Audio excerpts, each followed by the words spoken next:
Endrit, welcome to Inside Albania. I feel like I know you really well just from seeing you on Instagram, and it's quite surreal hearing your voice. I'm kind of expecting you to start swearing in Albanian at any moment. Please don't. Welcome to my show. I won't swear. Hi, Alice. Thanks for having me. It's a pleasure. Good to meet you, finally. Yes. Now, as I said, I've been following your reels for a long time. You know, I find them hilarious. They do trigger a bit of post-traumatic stress sometimes, I think, though, some of the characters in them. And like I said, I feel like I know the character pretty well. But who are you? Who is Endrit? Where are you from? How did you end up in the UK? Let's start there. Wow. We start off quite heavy with the philosophy. Who am I? And what do I stand for? Go as deep as you want to. I guess. Okay, we'll start from the beginning. Yes. I'm born in Tropoja in 1993, and we lived pretty much there for 6 years. Obviously, as you understand, the war and all that kind of stuff happened, made things quite complicated. We took on some refugees at the time. I actually have some vivid memories of that time period. You know, there was aircraft flying overhead, so it was quite surreal. My dad at the time was a translator for the BBC. As you can imagine, there was no Google Translate then. So he was a French teacher, so he was actually working for the BBC speaking in French. His English wasn't as good at the time. And yeah, he made some connections, and we managed to, you know, get the whole family here in '99. My mum was 8 months pregnant with my brother, who was then born here. Wow. My sister was 2.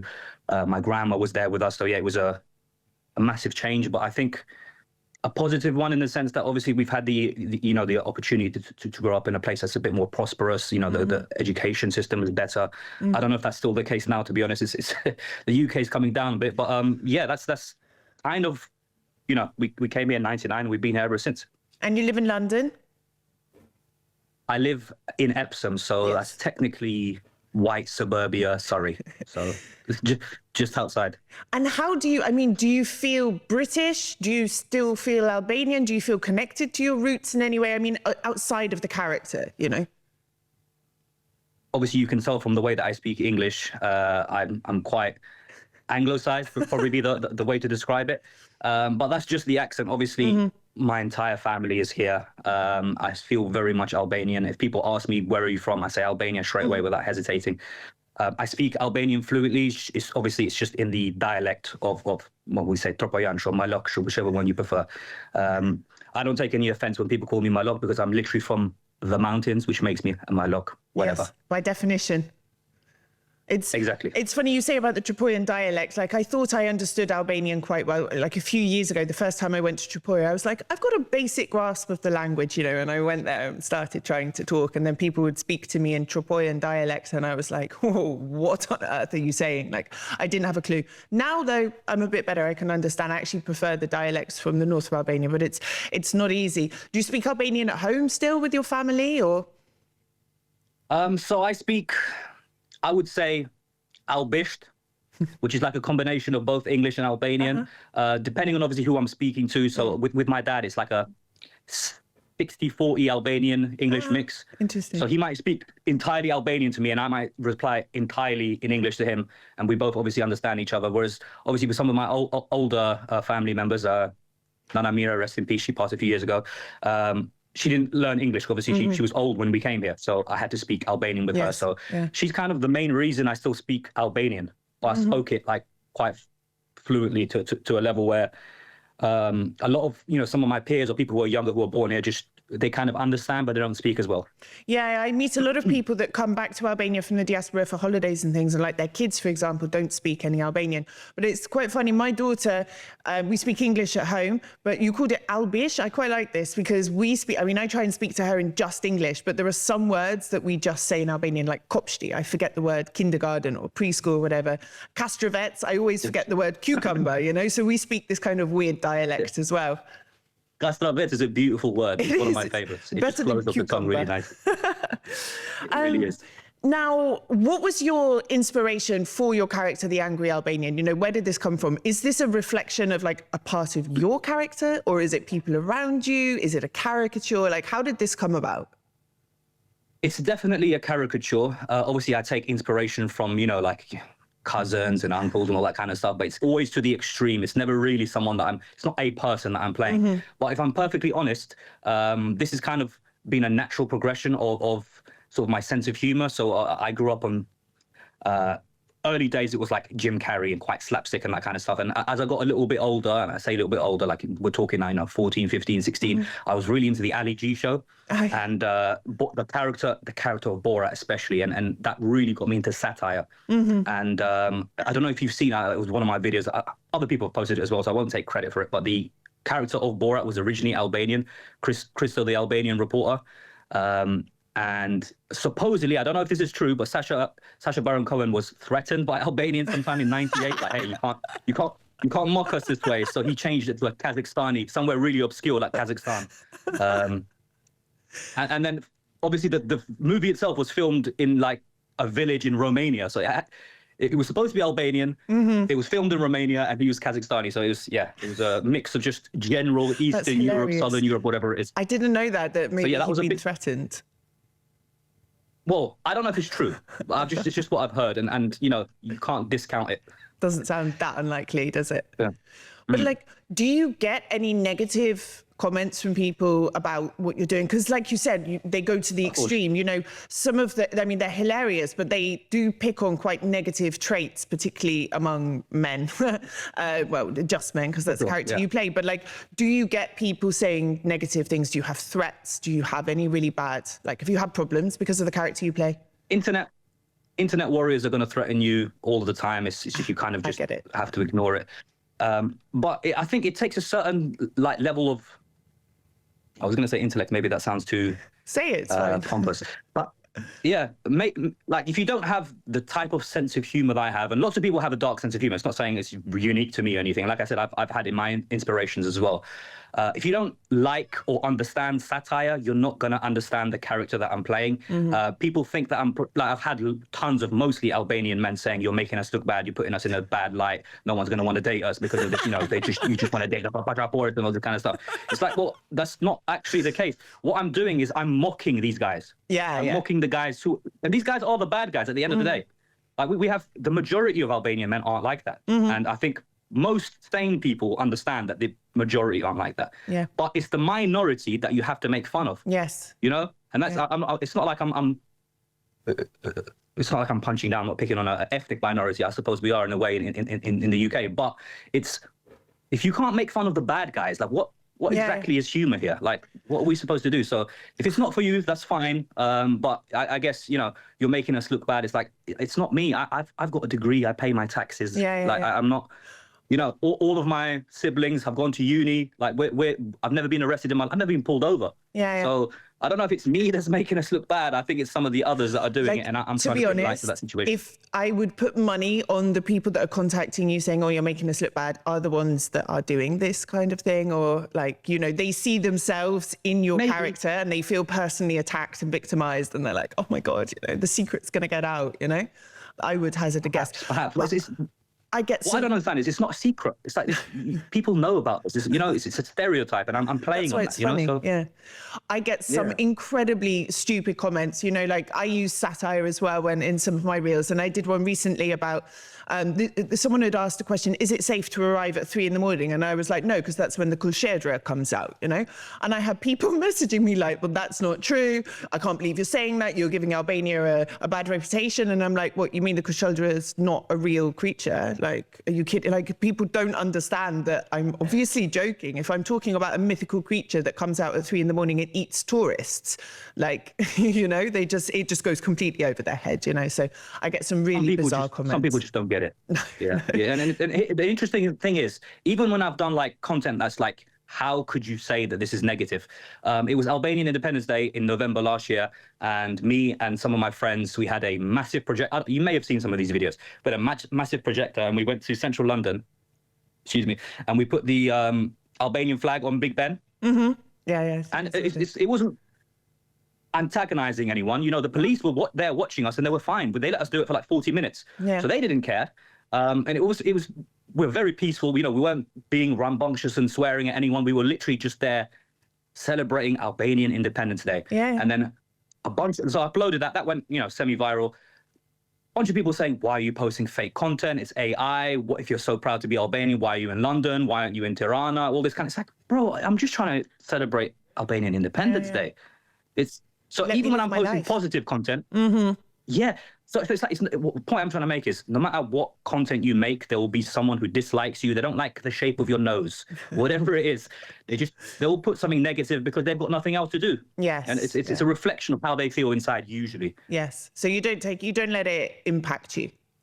No, absolutely not. And I'm kind of seasoned to this because should have probably mentioned this in some of the upbringing part, but I studied drama pretty much throughout all of school, GCSE, A-level, and then I did a degree in it. So technically that makes me a failed actor.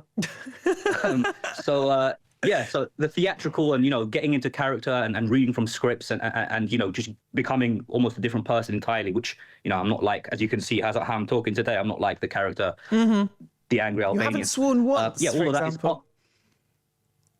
Yes, so far. No, you definitely have to have this sort of thick skin when you start posting online, because you have to, at first when I started getting comments, and like 90% are positive, but you do get really mean people and you get threats, and you have to really quickly understand that you can't take it personally. These people don't know you, they're not your friends, they're not your family, they don't have a clue about your life story or anything, and they're just being idiots basically on the internet, and you have to put this barrier there and let it, there's no point arguing them. Sometimes when I've had particularly insults or messages that have really got to me, I just kill them with kindness. And I'm like, well, would you like to meet for a coffee to discuss it? Perhaps we can hash out our differences. And actually, sometimes it's worked. And they've been like, oh. And then I got a message a few days later from this one person. He was like, I just reflected on what you said. I think I called him an angry little man. He was like, I reflected, and actually you're right. And it's really impacting my life, the way I'm attacking people online. I was like, this is getting too deep, But yeah, you have to kill them with kindness or just ignore them sometimes. Alice, you're a much better person than I am, because I kill them with sarcastic comments and one-upping their. Oh, I do that as well. But, you've got to get a balance. To be honest, right? mostly. For sure, but mostly I do just ignore them these days. But if there's one where like okay, this guy's an idiot, I just have to rip into him. Look at the shape of your head, bro. There you go. We actually played this game at airports, spot the Albanian guy. I'm sure you can imagine what the criteria is. Would you like to guess? Are you now? Yes, it's you can tell an Albanian from the back of the head.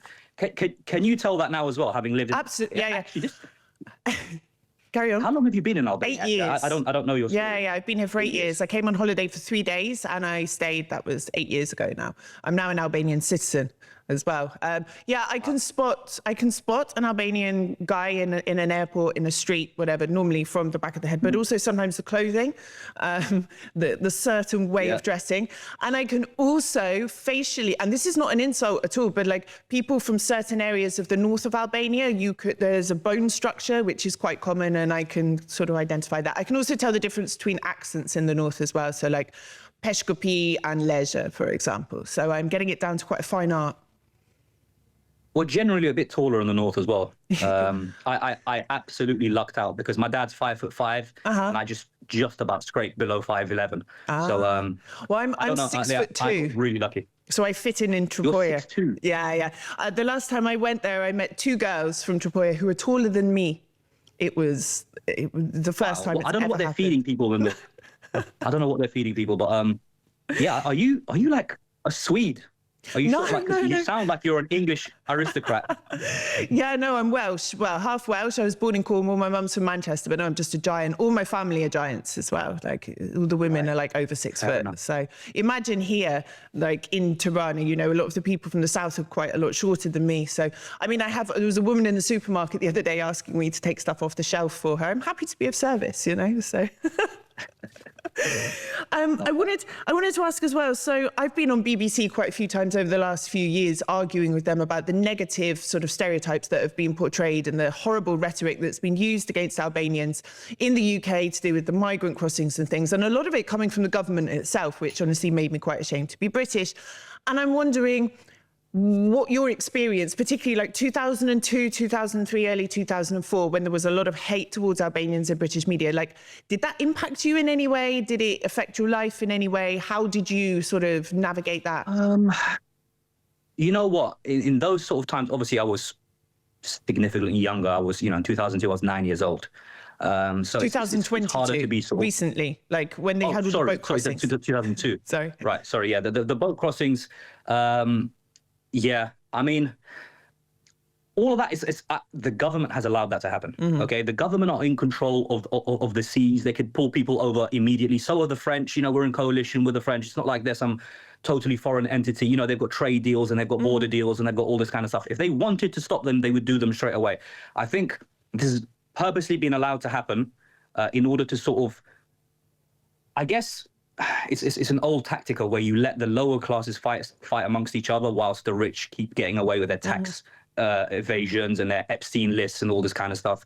You know, they're getting away with the actual crimes, whereas people are like, oh, these migrants are coming in and disrupting our way of life. And kind of they are, but it's like it's been allowed to happen. You know, and I don't blame any of the Albanians who are going there in a boat, because some of the conditions, especially if you're from poorer areas of Albania, you know, you can either live on what, 400 or 500 euros a month, or you can get yourself to London and make some real money and send money back home, which is what people do. I probably would have done the same, if I'm perfectly honest. I probably would have done the same. It's the same with, you know, if you look at the situation in South America, you know, they're living in abject poverty, some people, there's all kinds of blood feuds going on, and people are walking across the border to get to America for a better life, and it's the same sort of thing.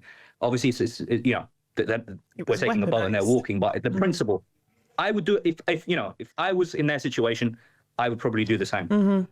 No, I think it was definitely... I can't be a hypocrite and blame them. It was weaponized for political gain. You know, the government, they pick a... I remember when I lived in the UK many years ago, and they were saying the same things about Polish people, Bulgarian people, Romanian people. And I tried explaining that to people here. I said, it's not about you guys. You know, you're just a scapegoat for the moment.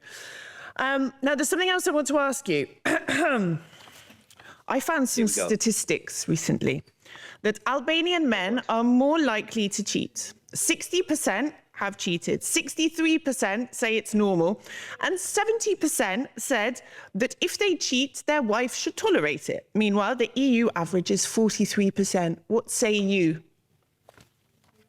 I think you need to stop reading studies from the University of Belgrade, because this is clearly Serbian propaganda. I don't believe it. Not Greek. The real statistics... Sorry? Oh, Greeks, yeah, the Greeks. Let's not get started on the Greeks.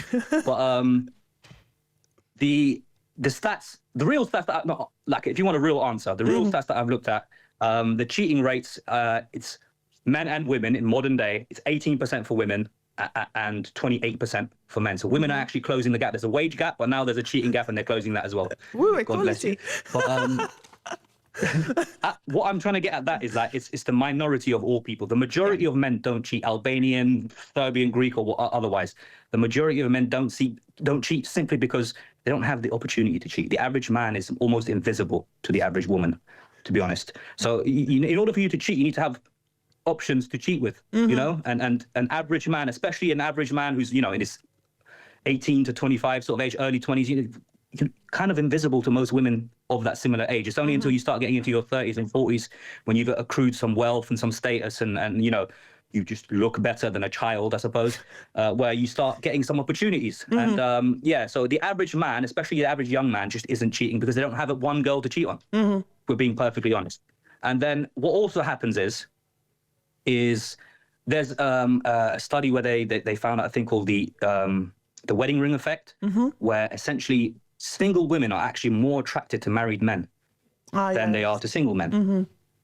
So what's happening is the men who are actually in a relationship or married or whatever, they're more sought after because psychologically they think, well, if he's got this wife and she's, you know, really good looking, he must have something that he's bringing to the table. So let me try and find out. So it's I don't know. It's a forbidden fruit sort of thing. It's a psychological factor that works in that. And what happens is that if you're constantly going after these guys that are like, you know, they're really wealthy, they're really good looking, and they've got a lot going on in their lives, if those are the only the guys that you're giving a chance to, then those are the guys in the 28% that are doing all the cheating. So it makes you feel like, you know, as a woman, like, well, I've dated, you know, 5 men, 4 of them have cheated on me, therefore 80% or whatever the stat is are cheaters. Well, no, it's because you've gone after the same type of men. You looked at the men who are in that minority. Aim lower. To skew your perception. Yeah, or kind of, or just, I don't know, maybe aim lower is wrong, but you know what you're getting yourself into. Yeah. You know, if you start dating Johnny Depp, it's I know Johnny Depp is probably not a good example, but you know, if you start dating Leo DiCaprio and you turn 25, you know it's going to. So that's what I'm trying to say. Yeah, and Albanian men don't cheat. Absolutely not. It's scientifically proven. Okay, and all Serbian propaganda. Exactly. Okay. My last question. I believe, just because I was looking through some of your more recent content before we did the interview, you have a girlfriend now, and I'm just wondering, or if she's not your girlfriend, lady friend, what does she think about the character you play? What does she think about your popularity? How does she feel about the whole thing? Hi, Benny Zammer. So she's going to be watching this later. So she loves the character because that's how she found me. So we were like, recently, we're a new couple, so like 2 months, but I don't care. I'm blasting all my social media with her face. I don't care. Like I'm not like the Albanian men don't cheat thing is actually, you know, it's tongue in cheek for me. It's an actual real thing. Never cheated on any girlfriend that bad. Regardless of that, yeah, she found me on TikTok and she just found it hilarious. And she commented on one of my videos, and she's actually got a bit of a following herself. She's got like 100K on TikTok or whatever. But obviously, you know, she does mostly like makeup content and it's stuff that's never going to come on my algorithm. So I'd never seen her. But until she commented, I was like, wow, this girl's amazing. So I followed her back, and then it's kind of been... That was it? Since there. That was it. It makes it a bit easier if she's in that sort of online world as well, you know, because you both know how it works and things. I think if one is and one isn't, it can be a bit difficult sort of explaining, you know, just because someone comments doesn't mean I'm having an affair with them, that sort of thing. It can be difficult. Well, if she doesn't find my sense of humor funny, then she's never going to be interested in ever meeting me. So, you know, they come hand in hand. Last question, what's next? Do you have any exciting projects or plans, or, you know, what are you planning on doing with your work, your content? I've got to plug my t-shirts at the minute, so Hi Zammer. So if you want to get one of these, it's hizammer.com. I don't know if I'm allowed to do that, but I've done it anyway. It's fine. Hizammer.com.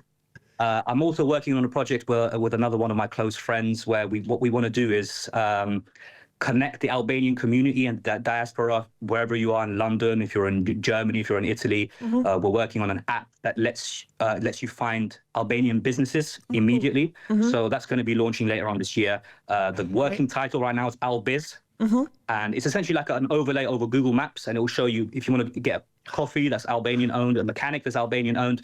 So all of that, it will let you. Amazing. And there'll be like a chat option. You can post for jobs. It's very early days, like I said, but Albiz, look out for it. That's going to be sort of the you know, forget all the jokes and all the satire and all kinds of, that's funny, but like, let's now do something This is good. Like when I travel a lot for work, and I always like to know where I can get a decent coffee, i.e. owned by an Albanian. So this is really, really useful. I know if you want any tips for Brussels, I know quite a few places there. I'd be happy to give you some inside information. I will definitely take you up on that. Endrit, thank you so much for the interview, and I look forward to seeing what you do next. Thank you again. Alice, thank you so much. Good to meet you again. Miropavsim. All the best. Bye.